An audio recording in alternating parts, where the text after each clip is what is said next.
જય રામાપીર, ભક્તોના દેવને વંદન। રાજસ્થાનના વિશાળ રણમાં એક પવિત્ર ધરતી આવેલી છે, જેને આપણે આજે રણુજા તરીકે ઓળખીએ છીએ। આ ધરતી માત્ર એક ગામ નથી, પરંતુ ભક્તિ, વિશ્વાસ અને ચમત્કારોનું જીવંત પ્રતીક છે। અહીં દર વર્ષે લાખો ભક્તો દૂર દૂરથી આવે છે, કેટલાક તો દિવસો સુધી પગપાળા યાત્રા કરીને અહીં પહોંચે છે। માથા પર ધ્વજ, દિલમાં અખંડ શ્રદ્ધા અને હોઠ પર એક જ નામ, જય રામાપીર। તેઓ માત્ર એક જ આશા લઈને આવે છે કે તેમના દુઃખ દૂર થશે, તેમની મનોકામનાઓ પૂર્ણ થશે। પણ શું તમે ક્યારે વિચાર્યું છે કે આ રામાપીર કોણ હતા? કેમ આજે પણ લાખો લોકો તેમની ઉપર એટલો વિશ્વાસ રાખે છે?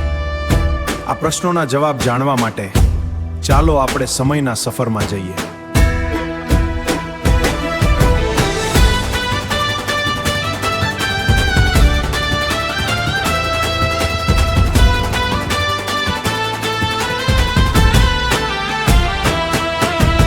વર્ષો પહેલાના રાજસ્થાનમાં, જ્યાં ચારે બાજુ માત્ર રણ અને રેત હતી, પાણીની ખૂબ તંગી હતી અને લોકો રોજિંદા જીવન માટે સંઘર્ષ કરતા હતા। ગરીબી, દુઃખ અને મુશ્કેલીઓ લોકોના જીવનનો ભાગ બની ગયા હતા। દરેક વ્યક્તિને એક આશાની જરૂર હતી, જે તેમના જીવનમાં પ્રકાશ લાવી શકે। તે સમય દરમિયાન રણુજામાં એક રાજા કરતા હતા। તેઓ હંમેશા પોતાના લોકોના સુખ અને દુઃખ વિશે વિચારતા હતા, પણ તેમ છતાં તેમના જીવનમાં એક ખાલીપો હતો, એક એવી ઈચ્છા જે હજુ સુધી પૂર્ણ થઈ નહોતી। રાજા અને રાણી પાસે બધું હતું, સંપત્તિ, સત્તા, સન્માન, પણ તેમની પાસે સંતાન નહોતું।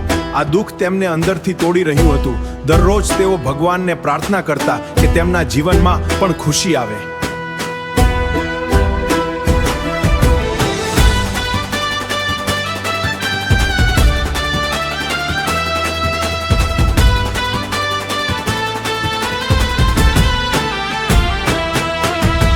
સમય પસાર થતો ગયો, પણ તેમની ઈચ્છા પૂર્ણ થતી નહોતી। અને એક દિવસ જ્યારે બધું અંધકાર જેવું લાગતું હતું, ત્યારે એક અજાણી શક્તિએ કામ કરવાનો શરૂ કર્યું।